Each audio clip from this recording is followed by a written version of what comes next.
English Tea. From Speaking English with Class. Hey everyone, welcome back to English Tea. I'm Mia. And I'm Leo. So, Mia, did you know the Titanic had a cat? Wait, hold on. The Titanic had a cat? Like an actual cat on the ship? Yep. And this cat's story is absolutely fascinating. In fact, some people say this cat might have been the smartest passenger on the whole ship.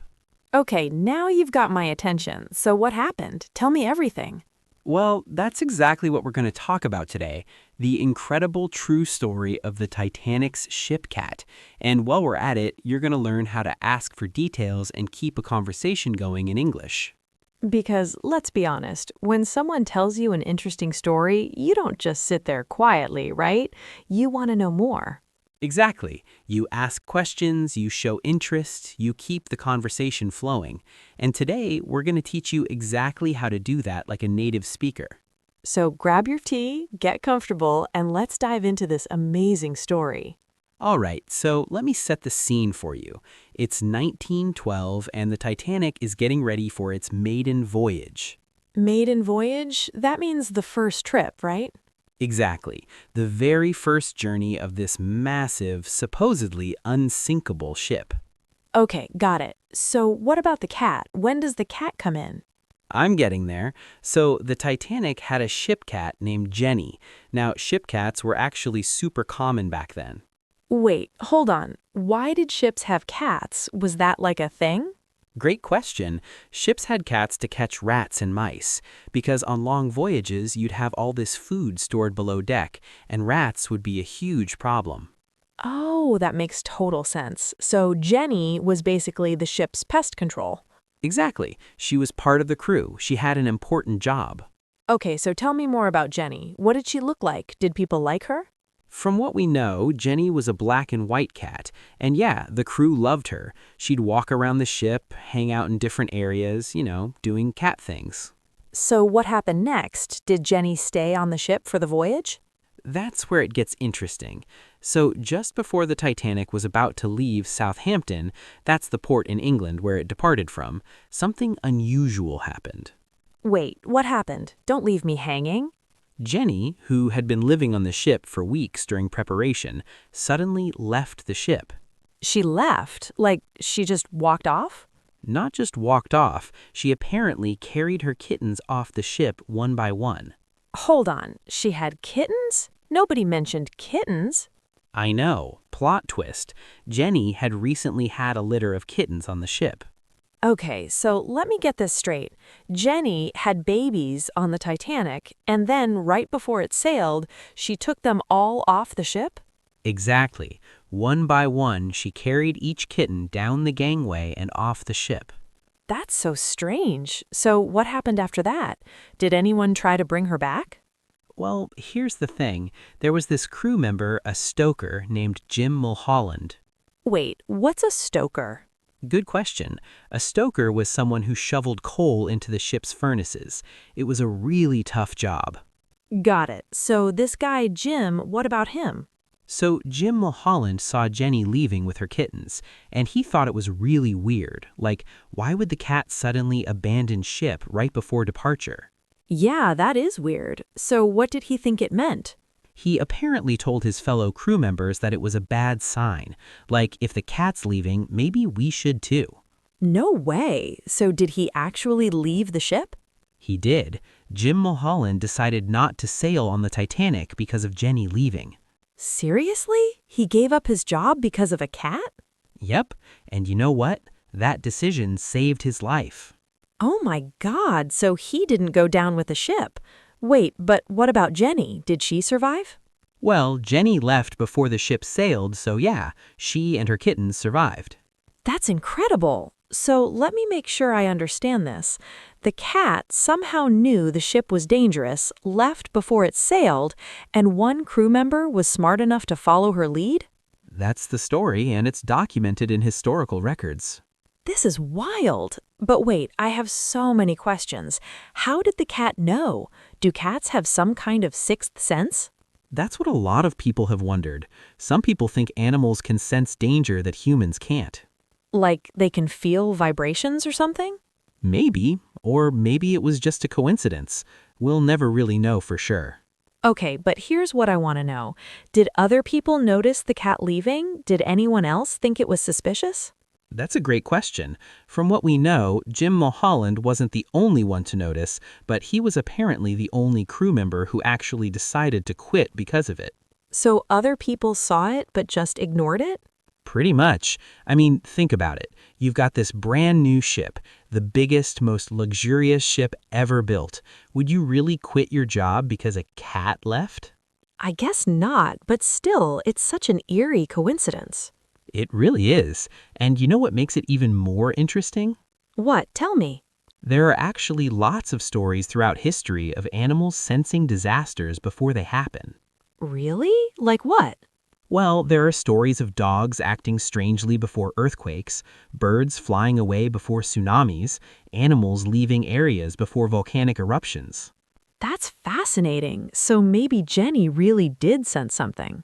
It's possible. Or maybe she just didn't like the ship for some reason.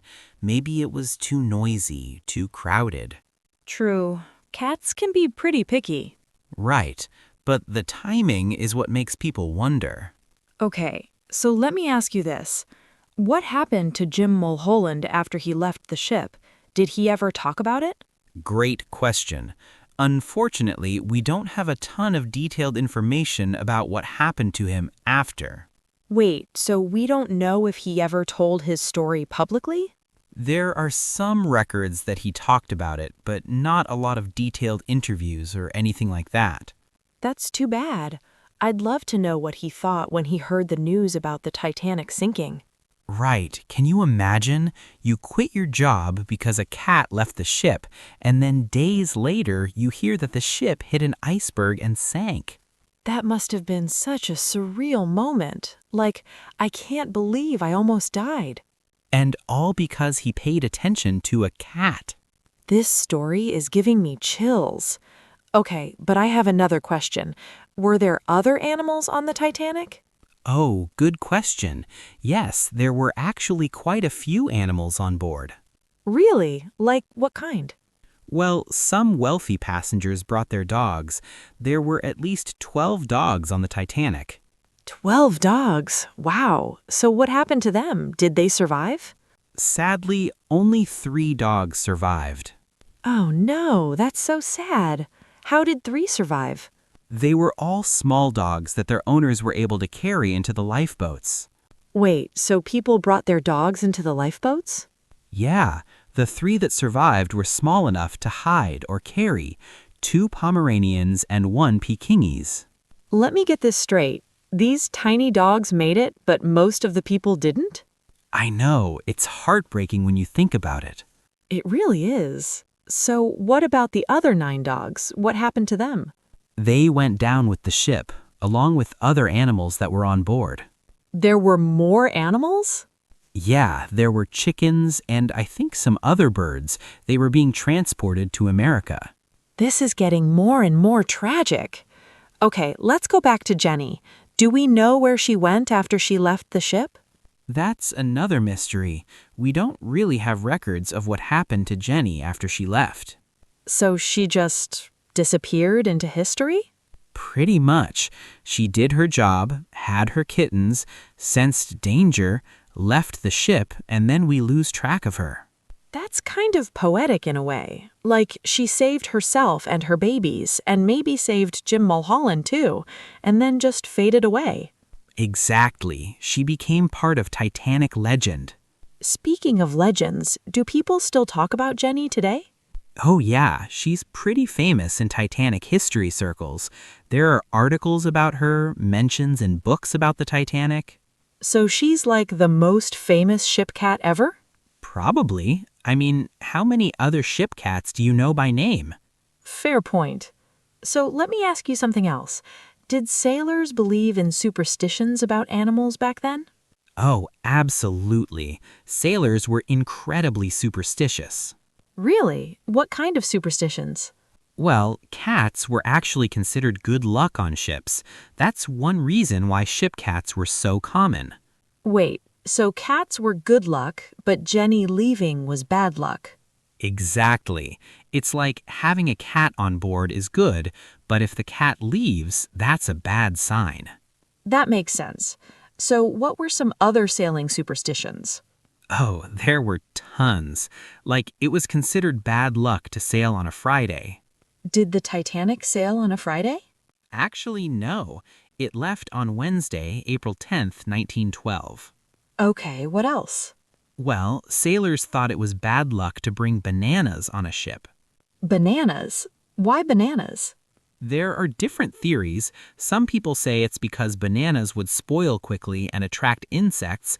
Others say it's because ships carrying bananas would have to sail fast to keep them fresh, so fishermen on those ships wouldn't catch much. That's so random. Sailing superstitions are full of random stuff like that. Okay, this is all super interesting, but let me bring it back to Jenny. Do you think she really sensed the disaster, or was it just luck? Honestly, we'll never know for sure, but I lean towards thinking there was something to it. Why do you say that? Well, think about it. Jenny had been on the ship for weeks. She had her kittens there. Cats usually don't move their kittens unless they feel unsafe. That's true. Cats are pretty protective of their babies. Right. So something made her feel like the ship wasn't safe. Whether it was instinct or some kind of animal sense we don't understand, something told her to leave. And she did. She trusted her instincts. Exactly. And Jim Mulholland trusted her instincts too. Which saved his life. Man, this story just keeps getting better. It's one of my favorite Titanic stories, and it's true. So wait, let me ask you something. Are there other stories like this? Other animals predicting disasters? Oh yeah, tons. Give me some examples. Well, there's a famous story about the 2004 Indian Ocean tsunami. Apparently, elephants in Thailand started acting weird and moved to higher ground hours before the tsunami hit. No way. Did that really happen? That's what people reported. And there are stories of dogs and cats acting strangely before earthquakes. Like, how do they act? They get anxious, won't settle down. Some try to leave the area, bark or meow excessively. That's so creepy. So animals can sense things we can't. It seems that way. Scientists think they might be able to detect subtle changes in the environment, like changes in air pressure, electromagnetic fields, vibrations. So they're like natural disaster detectors. In a way, yeah. We should pay more attention to animals. Right. Jim Mulholland did, and it saved his life. Okay, so before we move on, let me make sure I've got all the details. Jenny was a ship cat on the Titanic. She had kittens on the ship. Right before the ship sailed, she carried all her kittens off one by one. A crew member named Jim saw this and thought it was suspicious, so he quit his job and didn't sail, and that saved his life because the Titanic hit an iceberg and sank a few days later. Perfect summary. You got it all. And Jenny and her kittens all survived because they left before the ship sailed. Yep. This is such an amazing story. I can't believe I never heard it before. A lot of people don't know about Jenny, but she's a real part of Titanic history. Okay, so now that we've told the story, let's talk about the English expressions we've been using. Great idea, because if you noticed, Mia's been asking tons of questions throughout this story. I have, because that's what you do when someone tells you an interesting story. You engage. You ask for more details. Exactly, and that's what we're teaching today, how to ask for details and keep a conversation going. So let's break down some of the expressions I used. First one, wait, hold on. You used that one several times. I did, and it's probably the most common way to pause someone when you need clarification or you're surprised. Right, like when I first mentioned the cat, you said, wait, hold on, the Titanic had a cat? Exactly. Wait, hold on is what you say when you need to process information or you're confused. And you can use either one separately too. Just wait or hold on. Right. Wait, what? Or hold on, let me get this straight. Both are supernatural and very common in conversation. Another one I used a lot was, so what happened next? Yes, that's a classic way to keep the story moving forward. It shows you're interested and you want to hear more. You can also say, what happened after that? Or, and then what? All of those work. They're all asking for the next part of the story. Another good one you used was, tell me everything. Oh yeah, that's when you're really interested and you want all the details. It's enthusiastic. It shows you're engaged. You can also say, tell me more, or I want to know more. Or even, don't leave me hanging. Oh, I used that one too. Don't leave me hanging is like, don't stop the story at an exciting part. Right, it's like, come on, tell me what happened. Another really useful phrase is, let me get this straight. Yes, you used that when you were summarizing the story. Let me get this straight means, let me make sure I understand correctly. It's a way to confirm information. And it's really useful in conversations because it shows you're actively listening. Exactly. You can also say, so you're saying, or if I understand correctly. Those are all good ways to check your understanding. Another one I used was asking like, what, or like what kind. Right, that's when someone gives you general information and you want specific examples. Like when you said there were other animals on the ship, I asked, like what kind? And that prompts the other person to give you details. You can use this pattern with lots of questions, like who, like where, like when. It's super casual and very natural. Another useful expression is, how did that happen? Or how did they... Yes, that's asking about the process or the method. Like when I asked, how did 3 dogs survive? Right, you wanted to know the specific details of how that worked. And then there's, did they... questions. Oh yeah, did they survive? Did anyone notice? Did he ever talk about it? These are yes or no questions, but they keep the conversation going because they show interest. And usually the answer isn't just yes or no. It leads to more information. Exactly. Like when I asked, did they survive? You didn't just say yes, you explained how 3 dogs survived. Right. So even simple yes or no questions can open up the conversation. Another really common one is really or seriously? Those show surprise or interest. Like, really? He quit because of a cat? Or seriously? 12 dogs? They're reactions, but they also encourage the other person to keep talking. And they're super easy to use. Another good one is starting questions with so. Oh yeah, so what happened? So what did he do? So where did she go? Starting with so makes the question feel more conversational.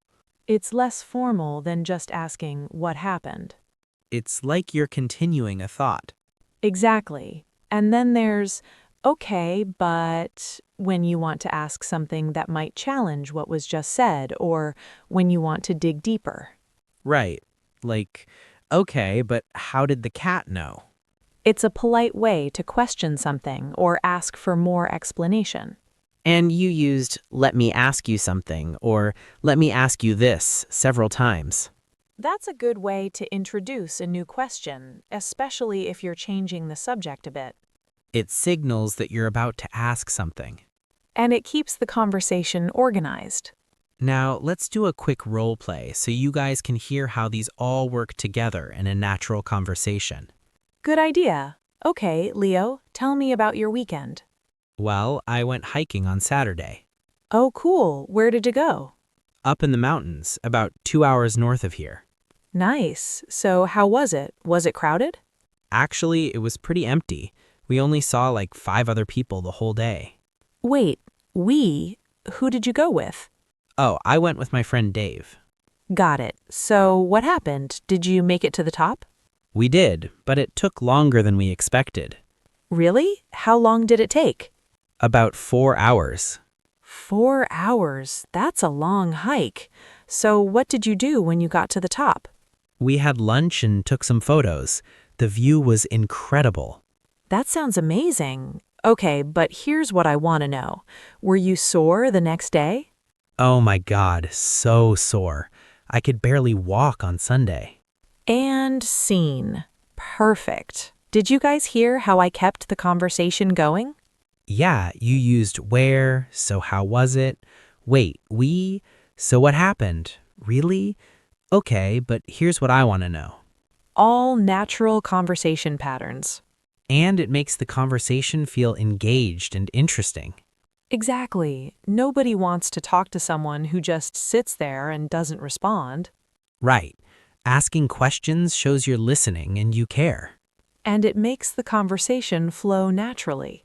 Now, one important thing to remember. What's that? You don't want to interrupt too much. Ooh, that's a good point. Like, it's good to ask questions and show interest, but you also need to let the person finish their thoughts. Right, there's a balance. If you interrupt every 2 seconds, it's annoying. But if you never ask questions, the conversation feels one-sided. Exactly. So you want to find that sweet spot. Good advice. Okay, so let's do another practice scenario. All right, this time you tell a story and I'll ask questions. Okay, so last week something crazy happened at the grocery store. Oh, really? What happened? Well, I was in the checkout line and this guy in front of me just collapsed. What, he just fell over? Yeah, just dropped to the floor. Oh my God. So what did you do? I called 911 immediately, and a couple other people ran over to help. Was he okay? Like, was he breathing? He was breathing, but he was unconscious. That's scary. So what happened next? Did the ambulance come? Yeah, they got there in like 5 minutes. Okay, good. So, did they take him to the hospital? They did. The paramedics checked him out and then put him on a stretcher. Do you know what was wrong with him? I heard one of the paramedics say something about low blood sugar. Oh, so like diabetic episode or something. I think so. Man, that must have been intense. So, did you ever find out if he was okay? Actually, yes. I went back to that store a few days later and the cashier told me he was fine. Oh, that's good. Wait, so the cashier remembered you? Yeah, because I was the one who called 911. That makes sense. Wow, that's quite a story. I know, it was definitely not a normal grocery trip. And scene. Okay, so that was a more serious story, but the same conversation techniques work. Exactly. What happened? So what did you do? Was he okay? What happened next? Do you know? Wait, so All the same patterns. they work for any type of conversation. Whether it's a funny story, a serious story, or just everyday chit-chat. The key is just showing interest and asking follow-up questions. All right, I think we've covered this pretty thoroughly. Yeah, let's wrap it up. So there you have it, the incredible true story of Jenny, the Titanic's ship cat who saved her own life and possibly saved Jim Mulholland's life too. And you've learned how to keep conversations going by asking for details and showing interest. Remember, good conversation is a two-way street. You need to listen, respond, and ask questions. And the expressions we taught you today will help you do exactly that. Your challenge this week: practice asking follow-up questions in your conversations. Don't just say, "Oh, cool," and move on. Ask, "So what happened?" Or "Tell me more," or "Wait, what?" Show people you're interested in what they're saying. And you'll notice your conversations become so much more engaging and natural. All right, that's all we've got for today. If you enjoyed this episode, make sure to subscribe and hit that notification bell. We've got more amazing true stories and practical English lessons coming up. And if you've got an interesting story to share, drop on the comments. We'd love to hear it. Until next time, keep practicing Keep asking questions. and keep learning. Bye. See you next time on English Tea. Stay curious. And remember, always trust the cat. Take care, everyone. Bye-bye.